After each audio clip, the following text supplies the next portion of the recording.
दूसरा इतिहास और 14 का 1 से पढ़ेंगे। अंत में अबिय्याह अपने पुरखाओं के संग सो गया और उसको दाऊदपुर में मिट्टी दी गई और उसका पुत्र आसा उसके स्थान पर राज्य करने लगा।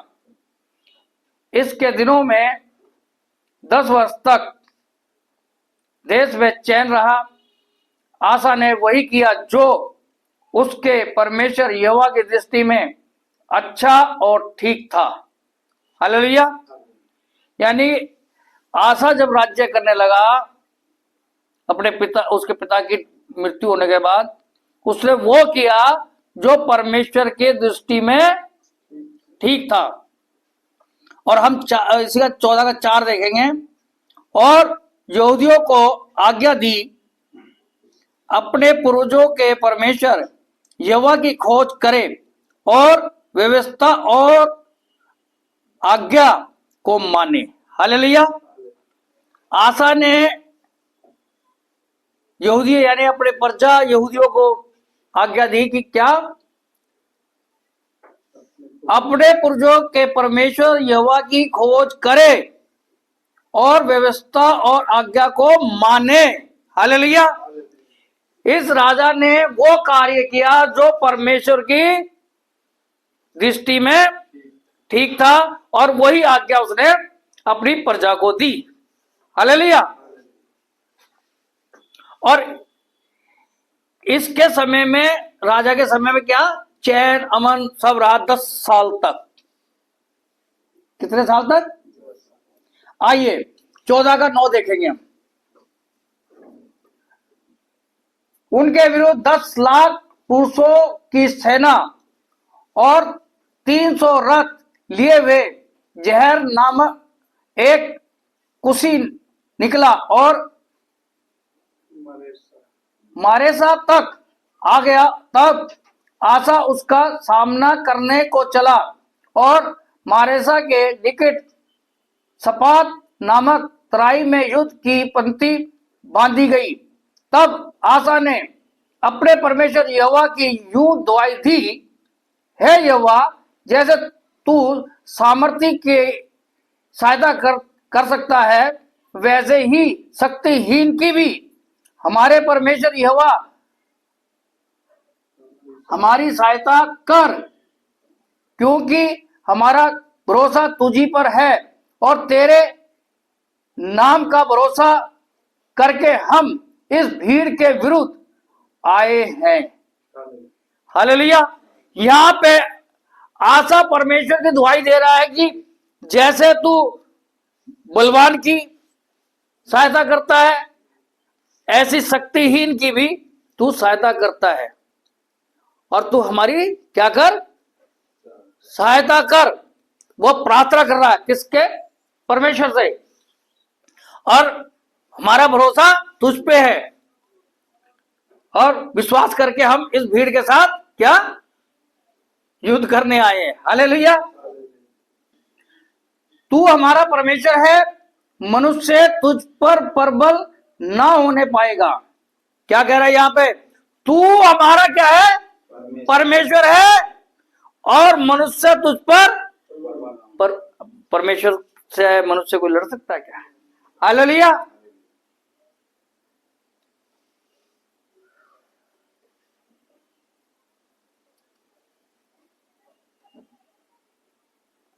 तब यहोवा ने कुशियों को आसा और यहूदियों के सामने से मारा और कुशी भाग गए। हालेलुया। यह परमेश्वर ने आसा की दुआई सुनी और कुशियों को मारा और वो उनके सामने से भाग गए और ये युद्ध आसा ने जीत लिया और यह बहुत भारी लूट भी इन्होंने हासिल करी। हालेलुया। अब यहां ऐसी क्या बात है जो हमें सीखनी चाहिए? तो सब कुछ तो सही चल रहा है, वो परमेश्वर की आज्ञा मान रहा है, सब कुछ है। अब मैं किसी से ना तो पूछना चाहूंगा हाथ उठा के, यहां पे हमें सीखना क्या है? इस सारे वाक्य से हम क्या सीख रहे हैं? क्योंकि परमेश्वर का वचन हमारे लिए है और हर वचन में हमारे को कुछ ना कुछ परमेश्वर सिखाता है। कुछ समझ में आया? हमारा भरोसा तुझी पे। ठीक, राइट, ठीक है। हम ये कहें कि हम परमेश्वर की पूरी आज्ञा मान रहे हैं, इनका सवाल सही है, लेकिन हमारे जीवन में हम सब कुछ ठीक करते हैं, परमेश्वर की राह पे चलते हैं, लेकिन हमारे जीवन में कहीं ना कहीं कोई ना कोई कठिनाई परेशानी आती है। वो घड़ी होती है कि हमारा विश्वास कहाँ है, हमारा विश्वास परमेश्वर पे है या नहीं है।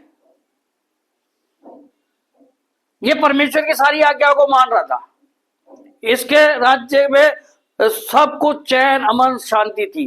अचानक से 10,000 लगभग कितने 10,000 10 लाख इतनी 2,80,000 10 लाख जो भी एनीवे इतनी बड़ी भीड़ युद्ध करने के लिए उस राजा के सामने आ खड़ी हुई, लेकिन वो राजा उस भीड़ से नहीं लड़ सकता था। आज हमारे जीवन में भी ऐसी बहुत सारी कठिनाई आती है कि हम उससे लड़ नहीं सकते, उससे हम जीत नहीं सकते। हो सकता हमारे जीवन में कोई बीमारी है, हो सकता हमारे जीवन में पैसे की घटी कमी, हो सकता कोई शत्रु हम पे हमला करना चाह रहा हो। उस वक्त हमारा विश्वास कहाँ है, हमारा भरोसा कहाँ है? क्या हम परमेश्वर उस वक्त विश्वास कर रहे हैं? हालेलुया। क्योंकि परमेश्वर का वचन हमें हमारे लिए हमें उससे शिक्षा मिलती है, हम पढ़ करके आगे निकल जाते हैं। इसलिए चर्च में आना बहुत जरूरी होता है। हालेलुया। बाइबल अगर घर में पढ़ते रहो, पास्टर की जरूरत ही नहीं। फिर तो परमेश्वर ने अपने दासों को इसलिए रखा है। इस वक्त ये राजा किस पे विश्वास कर रहा है? परमेश्वर। और दुहाई किसको दे रहा है? परमेश्वर। और वो निडर होकर के डर नहीं रहा, वो कहा है, उसमें कहीं डरने वाली बात नहीं है, वो परमेश्वर की दुहाई दे रहा है। अब हम तुझ पे विश्वास करके भरोसा करके इस भीड़ से लड़ने आए हैं, युद्ध करने आए हैं। हालेलुया। हमारा विश्वास कहाँ है? आइए 15:1 इसी का दूसरा राजा 15:1 से पढ़ेंगे हम। तब परमेश्वर का आत्मा ओदेद के पुत्र अजर्याह में समा गया और वह आसा से भेंट करने निकला और उससे कहा, हे आसा और हे सारे यहूदा और बिन्यामीन, मेरी सुनो। जब तक तुम यहोवा के संग रहोगे तब तक वह तुम्हारे संग रहेगा, और यदि तुम उसकी खोज में लगे रहो तब तो वह तुमसे मिला रहेगा, परंतु यदि तुम उसको त्याग दोगे तो वह भी तुमको त्याग देगा। हालेलुया। जब यहूदी बिन्यामीन और आसा वो राजा परमेश्वर की आज्ञा के अनुसार चल रहा है, परमेश्वर की आज्ञा के अनुसार कर रहा है, तो परमेश्वर को क्या जरूरत पड़ी थी कि आसा यानी उस आसा राजा को और यहूदी बिन्यामीन को ये बोलने की कि जब तक तुम परमेश्वर की खोज में लगे रहोगे तो तुम्हारे संग मिला रहेगा। हालेलुया। क्या जरूरत पड़ी थी?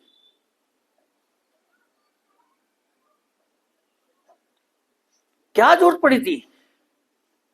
यहां पे परमेश्वर का आत्मा ओदे के पुत्र अजर्याह में समा गया। हालेलुया।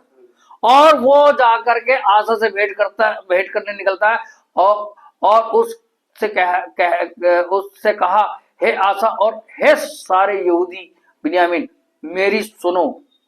क्या कह रहा वो? मेरी सुनो। क्योंकि वो नहीं बोल रहा था। बोल रहा था उसमें से? परमेश्वर का आत्मा। कौन बोल रहा था? परमेश्वर का आत्मा, मेरी सुनो। जब तक तुम यहोवा के संग रहोगे तब तक वो तुम्हारे संग रहेगा, और यदि तुम उसकी खोज में लगे रहो तब तो वो तुमसे मिला रहेगा, मिला करेगा। परंतु यदि तुम उसको त्याग दोगे तो वह भी तुमको त्याग देगा। क्या कर देगा? त्याग देगा। हालेलुया। परमेश्वर की ये चेतावनी, परमेश्वर चेतावनी दे रहा है। क्यों दे रहा है? वो तो सही रास्ते पे चल रहे हैं, परमेश्वर की आज्ञा मान रहे हैं, फिर परमेश्वर चेतावनी क्यों दे रहा है? परमेश्वर का देखना मनुष्य का सा नहीं है। परमेश्वर की नजरें कहां होती है? बहुत से लोगों के जीवन बहुत अच्छा होता है, परमेश्वर बहुत सफलता में ले जाता है, और परमेश्वर उससे चेतावनी देता है। क्यों देता है? परमेश्वर अपने दास के द्वारा चेतावनी भी देता है, और यहां पे बहुतों को चेतावनी मिलती है और मिली भी है, लेकिन वो क्या चेतावनियों को सुन के मानते हैं? यहूदियों का हमेशा से ये रिजल्ट रहा है कि जब जब उनके जीवन में, यहूदी छोड़ा, मनुष्य की बात करता हूं मैं, मनुष्य के जीवन में जब परमेश्वर सब कुछ परिपूर्ण कर देता है, उसके जीवन में फल आने शुरू होते हैं, उसके जीवन से दुख दूर हो जाते हैं, तकलीफें दूर हो जाती है, शांति अमन होता है, वही तो समय होता है वो परमेश्वर से दूर होने का उसके पास। हालेलुया। वो उसके पास क्या हो जाता है? फिर आलस आता है उसको। बाइबल पढ़ने में भी आलस आएगा, चर्च में आने के लिए आलस आएगा। क्यों? क्योंकि अब उसके जीवन से कष्ट दूर हो गए हैं, चैन आ गया है, अमन आ गया है, धन संपत्ति भी आ गई है, अब किसी चीज की कमी नहीं है। अब क्या है? दिक्कत कहां आती है? दिक्कत तो यहां से आती है कि अब वो दूर होने शुरू करते हैं परमेश्वर से। और यहां से कितने लोग, और कितने लोग मैं यहां कह रहा हूं यहां बैठे हुए हैं, ये परमेश्वर की चेतावनी, परमेश्वर की आज्ञा को मानी है। हम अपने आप को देख ले, यहां परमेश्वर इनको चेतावनी दे रहा है, तो परमेश्वर जानता है मनुष्य को कि अब ये कहीं पीछे ना हट जाए, अब ये मेरी आज्ञा को मानने छोड़ देंगे। उससे पहले परमेश्वर क्या उनको चेतावनी दे रहा है, यदि तुम मेरी आज्ञा को मानोगे, मेरी खोज में लगे रहोगे, तभी मैं तुम्हारे साथ हूं। Hallelujah, hallelujah. हम वचन को पढ़ते, वचन को समझना भी चाहिए कि परमेश्वर हमसे क्या बातचीत करना चाहता है। आज बहुत से लोग दुख में, तकलीफ में, यहां से जाने के बाद बहुत अच्छा उनके जीवन में हुआ, परमेश्वर ने बहुत कुछ कर दिया, लेकिन अब वो किस मुंह से मेरे से पहली बात, मैं किसी को काटता थोड़ी दो, अब तो मैंने डांटना भी बंद कर दिया भाई। मैंने अपने पास्टर को भी कहती, मैंने भैया मैं तो डांटता उठता नहीं भैया। हालेलुया। और मैंने अपनी लाइफ के अंदर, अपनी जिंदगी में एक ही पास्टर रखा है। वचन में लिखा है, सिखाने वाले तुम्हारे 10,000 क्यों ना हो, आत्मिक पिता एक ही है। हालेलुया। मैंने अपने जीवन में एक ही पास्टर रखा, विमल के सैन, उसके अलावा मैंने कोई पास्टर नहीं बनाया। हालेलुया। मैं अपने पास्टर से बहुत प्रेम रखता हूं, बहुत प्यार करता हूं, क्योंकि मैंने चलना वहीं सीखा। मैं प्रभु को जानता थोड़ी ना था, मेरा जन्म वहां हुआ। हालेलुया। और मेरे को जो पिता, परमेश्वर ने आत्मिक पिता दिया, उसको छोड़ मैं और इधर उधर भटकने का मेरा कोई काम नहीं है। हालेलुया। मेरा एक ही पास्टर रहा, और जो पवित्र आत्मा मुझे सिखाता है, मैं अपनी भी नहीं सुनता, मैं अपनी भी नहीं सुनता। जब मैं ये वचन परमेश्वर ने मेरे को दिया, तो मैं थोड़ा सा फिर और ढूंढा ढांडी करी, और मैंने फिर सरमन, मैंने कहा नहीं चलो ये, फिर आज जब मैं सवेरे जल्दी आंख खुली अंधेरे, तो ये वचन मेरे अंदर चलना शुरू हुआ। और मेरे अंदर से वो ये चीजें जो आज अभी निकली है, ये सब बातें मेरे अंदर क्रिया चालू हुई। मैंने नहीं, सरमन जो दिया प्रभु, जो वचन दिया वो लेके जाऊंगा। हालेलुया। हमें परमेश्वर की आज्ञाओं को मानना है। अगर हमारे जीवन में सबसे पहले दर्जा परमेश्वर का है, तो सब कुछ हमारे जीवन में सही होगा। हम परमेश्वर को बाद में और बाकी चीज को पहले रखेंगे तो नहीं चलेगा। हालेलुया। इसलिए अब मैं एक बताऊं, जो जितना पैसा मैंने यहाँ खर्च किया है, मैंने क्या प्रभु का, मेरा अपना कुछ नहीं, पहला नंबर तो ये परमेश्वर का दिया हुआ है। जहां मैं आज खड़ा हूं ये परमेश्वर की दया से हूं। मैं अगर इतना पैसा मैं अपने घर के लिए, अपने लिए खर्च करता, अपना लग्जरी जिंदगी जीता नहीं जीता। आज मेरे घर का हाल देखो, अभी काफी दिन से कूड़े कबाड़ ऐसी उसी में पड़े हुए थे। मैं प्रभु का धन्यवाद। जिंदगी में सबसे पहले मैंने एक ही चीज सीखी है, सबसे पहले मेरे लिए परमेश्वर है। हालेलुया।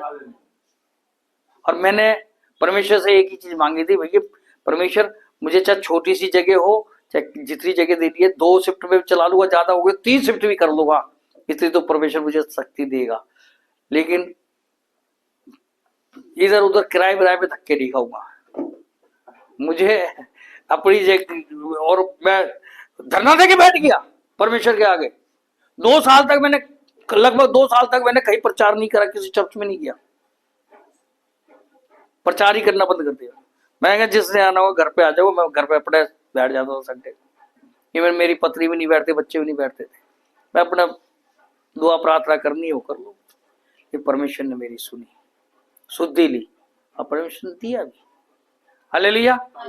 और वचन में लिखा जो थोड़े में वफादार हैं और मिल जाएगा। आज मैं अपनी लग्जरी के जीना जीऊं कि मेरे लिए सब कुछ हो। अरे परमेश्वर ने जिस हाल में मुझे रखा, मैं धन्यवाद करता हूं।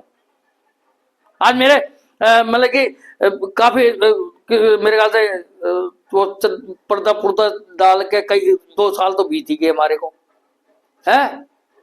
ठंड भी निकल गई, बरसातें भी निकल गई, सारी निकल गई। अरे मैं चाहता तो पहले तो मैं अपने घर का टिप टॉप करता, मुझे जरूरत क्या थी? नहीं, सबसे पहले मेरे जीवन में परमेश्वर का कार्य है। हालेलुया।